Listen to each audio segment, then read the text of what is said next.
Peter Kürten, who was born in Mulheim, Germany on May 26, 1883, into a family of 13 children and murdered 2 of his friends when he was only 5 years old, is said to have drowned one of his friends in the Rhine River when he was 10. Peter Kürten is also known as the Düsseldorf vampire. Peter Kürten imitated his father's actions as a child, and when his father was caught raping his daughter, he tried to do the same thing. The murderer, who grew up with his father's actions in his head, learned to masturbate and torture dogs from a dog catcher who came to his father's place as a tenant while he was in prison. He first tasted blood when he was 9 years old. At that age, he would cut off the heads of swans and drink their blood. These lessons he learned became his childhood experiences of savagery. Peter Kürten, who worked as a unionist in a factory before he started his murder career and went to church frequently, was married and had a very tolerant wife. He kept everything a secret from his wife for a long time until he confessed to what he had done. His first victim, apart from 2 friends he killed when he was 5, was an 8-year-old girl named Christine Klein, whom he killed in 1913. The girl had been stabbed many times and raped. In addition, the girl was burned section by section. With this murder, Peter Kürten's serial murders began. Below, we can see the people Peter Kürten killed and whose identities have been determined. Christine Klein, 8, she was raped and then her throat was cut. Rudolf Scheer, 45, she was stabbed repeatedly in the head and neck while returning home from the pub. February 13, 1929. Rosa Oliger, 8, she was pulled behind a fence by the killer and stabbed 13 times. The killer returned to the scene later and burned the body. March 9, 1929. Luz Lenzen, 13, Gertrude Hamaker, 5, Luz Lenzen was strangled and stabbed many times, while Gertrude Hamaker was killed in a meadow by having her throat cut. August 24, 1929. Maria Hahn, 20, stabbed 20 times to death on the banks of the Rhine River and her body found in the winter of the same year. Late 1929. Ida Reuter, 31, servant girl who was killed by an axe to the head outside Düsseldorf and raped before being killed. September 1929. Gertrude Alberman, 5, strangled and stabbed with scissors 36 times by the killer. November 7, 1929. Maria Budleys Budlick, Peter Kürten's last case. Peter Kürten allowed her to escape. Peter Kürten spent the entirety of World War I in prison. He was released in 1921 and moved into an apartment in the center of Düsseldorf in 1925, marrying a prostitute. In 1929, detectives realized that a serial killer was on the streets. They concluded that the 46 crimes committed were committed by the same person. Parents stopped letting their children out on the streets, and after a while, a large part of the population stopped leaving their homes out of fear. In 1930, he raped a woman named Maria Budleys and let her escape. Maria never told the police about this, but she described the events in a letter she sent to a friend in Cologne. The letter never reached Maria's friend, but one day, when the letter was opened at the post office, the police reached Maria. Maria reported Peter Kürten's house to the police. Peter Kürten was caught after this incident, and he was nearing the end. No one knew why he left this last victim, a woman. In his murders, he usually cut his victims' throats with a pair of scissors or a knife, broke their skulls and sucked their blood.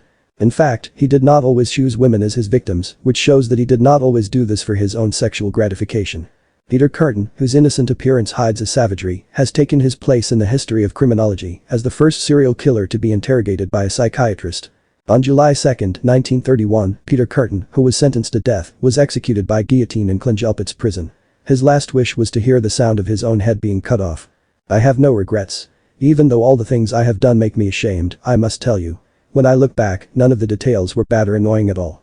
On the contrary, I enjoyed it. Peter Kürten's words to the psychiatrist who interrogated him. Let's hear his murders from his own mouth. 1. Mrs. Klein. Her first murder, PK. I was very excited and impatient that night. If an animal had come my way, I would have attacked it. But by chance I came across Mrs. Klein. I jumped on the woman and stabbed her forehead with my scissors over and over again. She fell to the ground. So I took what I wanted from her, her warm blood. I drank it with gusto. My scissors had become dull, so I sharpened them again for the next victims. 2. PK. That evening I came across a little girl, about 8 to 10 years old. I asked her where she was going. The little girl said she was going home. I told her, come on, I'll take you. I took her hand in my hands. Suddenly something stirred inside me, my head spun. I lost control and grabbed the girl by the throat. Then with my right hand I took my knife from my coat and stabbed her in the eye, throat, neck, wherever it was. After killing the girl, I went to the cinema. At around 2300 hours, I returned with a bottle of kerosene in my hand to burn her. But there were too many people around. I hid the kerosene behind a bush and went home. I got up at 6 o'clock the next morning.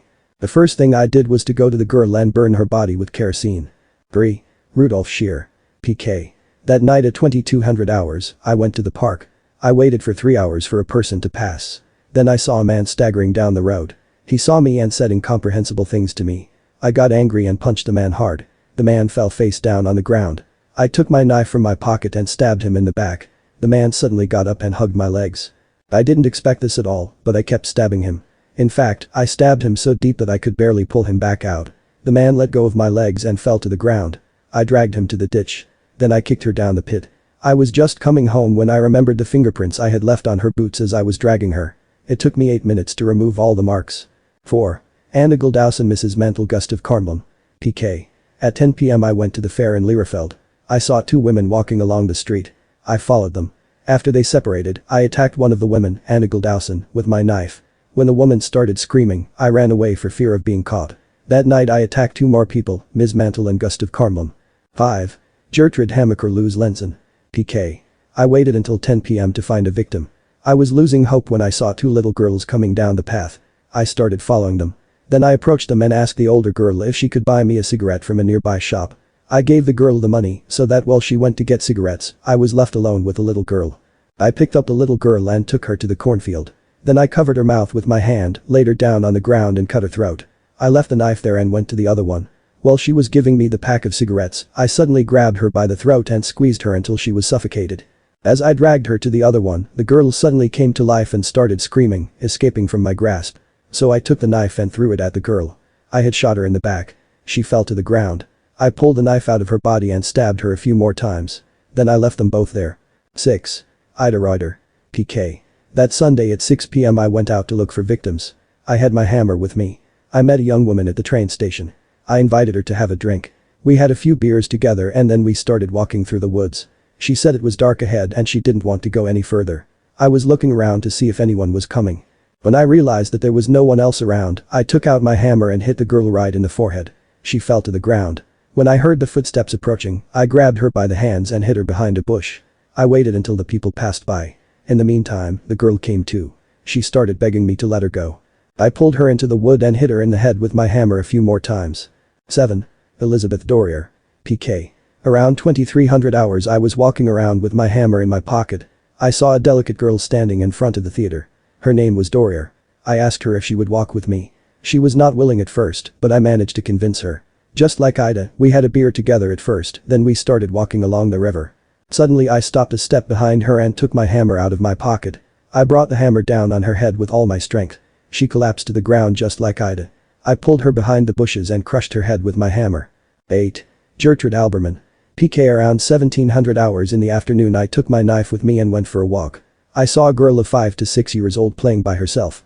I came up to her and asked her if she would like to walk with me. The girl was really cute. She threw herself into my arms with great joy. She wrapped her tiny arms around my neck and put her head on my shoulder with confidence. I walked along the empty roads and came to the factory. Before she knew what was happening, my hands were around her little neck. I squeezed her throat, squeezed her, until she was breathless.